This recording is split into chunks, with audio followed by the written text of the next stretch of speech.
My name is Blanca Myers, and I'm 32 years old. Until 6 weeks ago, I thought I was 6 weeks away from marrying the man I loved. I run a small but successful HVAC company that I built from the ground up. I started it 6 years ago with a loan from my father and a lot of sleepless nights. Today, I have 12 employees, steady contracts with 3 major property management companies, and a life that's comfortable, not flashy, not extravagant, but secure. I own my house outright. I drive the same paid-off truck I've had for years. I put money into retirement and emergency savings because stability matters to me more than appearances. My fiancé, now ex, was William, 28 years old. We'd been together for 2.5 years, engaged for 8 months. Our wedding was supposed to happen in 6 weeks. The venue was booked. The caterer was paid. Invitations were already in people's hands. From the outside, it probably looked like everything was falling perfectly into place. But looking back now, the cracks had been there for a long time. When William and I first met, I didn't talk much about money. I didn't hide anything, but I didn't advertise it either. I wore jeans and work boots most days. I didn't flash success or try to impress him. He knew I owned a business, but I don't think he understood the scale of it until about a year in, when he moved into my house and saw my office, contracts, spreadsheets, invoices, all of it laid out in black and white. That's when things started to shift. At first, it was subtle. Comments disguised as jokes. Suggestions framed as dreams. Why do you still drive that old truck? My friend's boyfriend bought her a Cartier bracelet. Don't you think we deserve a nicer neighborhood someday? I told myself it was normal. People want nice things. Love doesn't mean you stop having aspirations. I was wrong. The fight that ended everything happened on a Tuesday night. We were arguing about the wedding budget. William wanted to add another $15,000, better flowers, a live band instead of a DJ, a premium bar package. I pushed back. We were already at $45,000, which was far more than I'd ever wanted to spend. That's when he snapped. He started listing everything he'd sacrificed to be with me.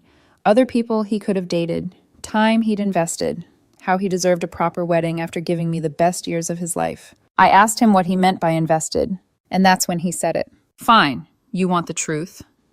He snapped, his voice sharp, his expression almost excited. I'm only with you for the money. I don't even love you. Then he smiled. Not awkward, not ashamed. A smirk, like he'd finally played his winning card. Something inside me went completely still. I didn't yell. I didn't cry. I didn't argue. I just stared at him while the truth settled into place with terrifying clarity. He noticed my silence and mistook it for defeat. What he said amused. Nothing to say. That's what I thought. So can we just add the upgrades and move on? I took a slow breath. Thanks for clarifying, I said. Then I walked into my office and closed the door. 10 minutes later, he knocked, irritation creeping into his voice. Blanca, are you seriously sulking? I was just frustrated. I didn't answer. I was on the phone canceling our wedding. Hi, I'm calling about the reservation for yes, I need to cancel. I understand about the deposit. That's fine. The deposits totaled $3,500. I didn't hesitate for a second. When I opened the door, William's face had changed. Panic replaced smugness. What are you doing? He asked. I'm canceling the wedding. His world collapsed in real time. You're what? Because of what you said. The tears came fast after that. Apologies, backtracking, claims of drama and stress. But it was too late. You smirked, I told him quietly. You thought admitting you were using me would make me cave. He didn't deny it. I told him to pack a bag and leave that night. By the time the door closed behind him, his financial security had 12 hours left. And he had no idea yet. I didn't sleep much that night. Not because I missed William, but because my brain wouldn't stop replaying every moment I'd ignored, every comment I'd brushed aside, every time I'd told myself I was being unfair for feeling uneasy. When morning came, the house felt different. Quieter, lighter, like something rotten had finally been removed. My phone told a different story. 23 missed calls, a wall of texts stacked so tightly they blurred together. The first few were frantic apologies. I didn't mean it like that. I was angry. Please call me Blanca. Then the tone shifted. You're blowing this out of proportion. You're making a huge mistake. The last message was the one that sealed everything. You owe me for the time I invested. I stared at the screen for a long moment, then locked my phone and got ready for work. I didn't respond. I went through my morning routine on autopilot, drove to the office, checked in with my operations manager, reviewed schedules, signed off on supply orders. The normalcy grounded me. It reminded me that my life didn't begin or end with a man who saw relationships like balance sheets. Around noon, my phone rang again. It was William's mother. I hesitated before answering. I'd always thought she was reasonable, warm, even. We'd had long conversations about travel, family, future plans. I took the call. She didn't bother with a greeting. What is this nonsense about you canceling the wedding? I closed my office door. Hello to you, too. Did William tell you what he said to me? She scoffed. He said you had a fight and you overreacted. Couples fight. You don't destroy a relationship over one argument. He told me he doesn't love me and is only with me for money. There was silence on the line, brief but heavy. Well, she said finally, even if he said that he didn't mean it, you know how emotional he gets. I laughed once softly. With all due respect, I'm not marrying someone who sees me as a paycheck. You're going to destroy him, she snapped. He quit his job because he thought he was getting married. He has nothing now because of you. That made me sit up straight. He quit his job. Yes. 2 weeks ago. He was going to focus on the wedding and then start a family. That was the plan. My stomach dropped. I didn't know that. She sounded triumphant, like this revelation was supposed to shame me. He told me you supported it. I never told him to quit, I said carefully. We never discussed him not working. Well, what was he supposed to think you proposed? You planned a life together. I proposed to marry him, I said, not to bankroll his existence. Her voice hardened. You implied he wouldn't have to work. I never implied anything. He made that decision on his own without telling me. She hung up on me. That afternoon, William's father called. Different tactic. Calm, reasonable, almost sympathetic. Women say things they don't mean, he told me. My wife tells me she hates me at least once a month. That's not what happened, I said. He wasn't angry. He was smug. He thought he'd won. Even so, he pressed. Is this really worth blowing up your future? A future built on a lie, I replied. Yes. His tone cooled instantly. He warned me I'd regret it, that no man would tolerate a woman who walks away at the first sign of trouble. I thanked him for his opinion and ended the call. Wednesday was when things turned ugly. My phone rang mid-morning, one of my biggest clients. We'd worked together for 4 years. Hey, the owner said carefully. I got a strange call today. Someone claiming to be a former employee said you've been cutting corners, using substandard parts, pocketing the difference. My blood went cold. That's completely false, I said immediately. Who said that? They didn't leave a name. I figured it was nonsense, but I wanted you to know. I can send you documentation for every install, I said. Serial numbers, warranties, everything. I know you run a tight ship, he said. Just watch your back. The moment we hung up, I knew exactly who was behind it. William's ex-friend's circle had always loved drama. Digging, exposing, playing amateur detective. I didn't panic. I documented everything timestamps call logs, screenshots. I started building a timeline. Thursday morning, I woke up to a social media post from his sister. She didn't name me, but she didn't have to. Some people don't deserve the love they're given. He gave her everything and she threw him away over a misunderstanding. Messages started coming in. Is this about you? What happened? Are you okay? I replied with the same sentence every time. He told me he doesn't love me and is only with me for money. I ended the relationship. By Friday, William demanded to pick up his belongings with witnesses because he claimed he was afraid of me. That one almost made me laugh. I agreed to Saturday at noon, told him he could bring anyone he wanted, and that I'd be recording everything. That's when the real games began. Saturday morning arrived with the kind of quiet that feels deceptive, like the air itself is holding its breath. I woke up early, not out of anxiety, but habit. My body had already adjusted to survival mode, alert, focused, prepared. I made coffee, stood in my kitchen, and looked around the house that had once felt like a shared future and now felt unmistakably like mine again. By 10 a.m., I had everything ready. William's belongings were boxed and stacked neatly in the garage, clothes sorted, electronics wrapped, kitchen items separated down to the last utensil. I'd even made an itemized list, not because I owed him anything, but because I wasn't giving anyone a single crack to wedge false accusations into. At 11:30, my phone buzzed. We're on our way. No apology, no courtesy, just expectation. I texted back once. See you at noon. While I waited, I reviewed the growing folder on my laptop screenshots of texts, call logs, the anonymous complaint to my client, the social media post from his sister. It was disturbing how quickly the narrative had shifted from I messed up to I'm the victim. People like William don't process consequences the way healthy adults do. When they lose access to what they feel entitled to, they don't self-reflect. They retaliate. At exactly noon, 3 vehicles pulled into my driveway. William stepped out of the first one. He looked smaller than I remembered. Shoulders hunched, jaw tight, eyes darting. Behind him came his mother and sister.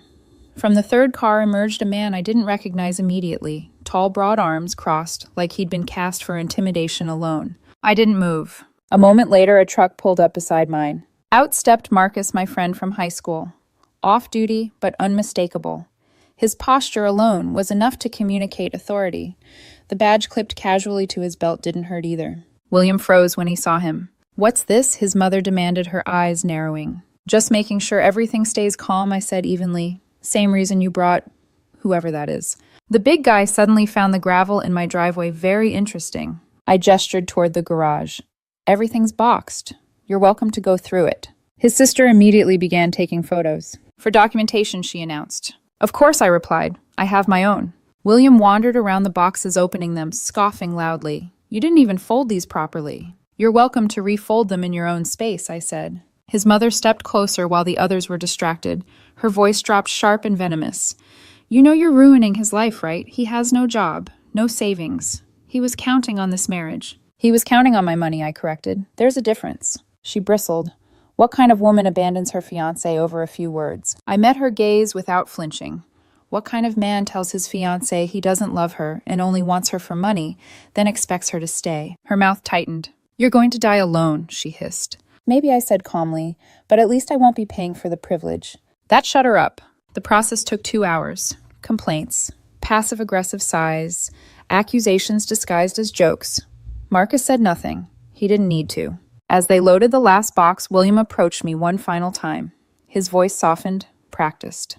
"You know I didn't mean it right." I said nothing. "I was testing you," he added quickly, "to see if you really loved me." I stared at him, stunned, not by the audacity, but by how genuinely he believed this explanation would work. "Testing me," I repeated. "Yeah, to see if you'd fight for us. And you just gave up." Something in me hardened permanently. "If that was a test," I said quietly, "you failed it." He frowned. "What's that supposed to mean?" "It means you revealed exactly who you are." And I finally stopped lying to myself about it. He didn't respond. They drove away shortly after. I watched until the last car disappeared down the street, then went inside and locked the door. I poured myself a drink and sat in silence. That should have been the end of it. Of course it wasn't. Sunday night, a text came from an unknown number. "This is my client's legal representative. She is exploring legal options regarding emotional and financial damages incurred due to your actions. Expect formal communication." I smiled for the first time in days, because now it was officially out of his hands, and very much in mine. I called my lawyer first thing Monday morning. Not because I was afraid, but because I'd learned something important over the past 2 weeks. When people like William feel cornered, they escalate. And escalation is easiest to dismantle when everything is documented and handled coldly. My lawyer listened without interrupting while I laid it all out. The confession. The smear attempt against my business. The social media posts. The staged intimidation. The text claiming to be from a lawyer. When I finished, there was a pause. "Let me get this straight," he said finally. "He admitted to being in the relationship for financial gain, and now he's threatening to sue you for not marrying him." "Yes, and he's attempting to pressure you through alleged legal representation." "Yes." He exhaled sharply. "Forward me everything." Within the hour, I'd sent screenshots, call logs, timestamps, voice messages, and the anonymous complaint against my client, complete with the timeline showing it happened less than 48 hours after William was forced to move out. "This isn't a lawsuit," my lawyer said later that afternoon. "This is harassment, and possibly extortion." "Extortion," I repeated. "Threatening legal action to coerce money when there's no legitimate claim, especially if the lawyer isn't actually licensed." That hadn't occurred to me, but suddenly a lot of things clicked. For 2 days, my lawyer compiled everything into a clean, brutal timeline. On Wednesday morning, he sent a response to the number that had texted me.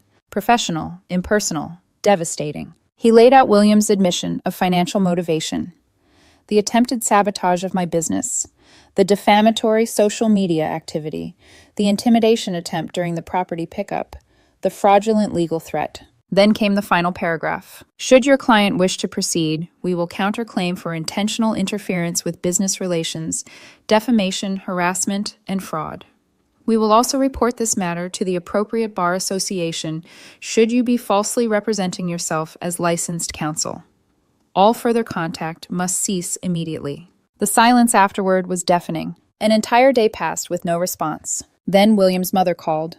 "You're really going to sue him?" she demanded, skipping pleasantries as usual. "I haven't sued anyone," I said calmly. I responded to his threat. "He's devastated," she snapped. "He hasn't eaten. He hasn't slept." "That's not my responsibility," I replied. He made it clear he was only with me for money.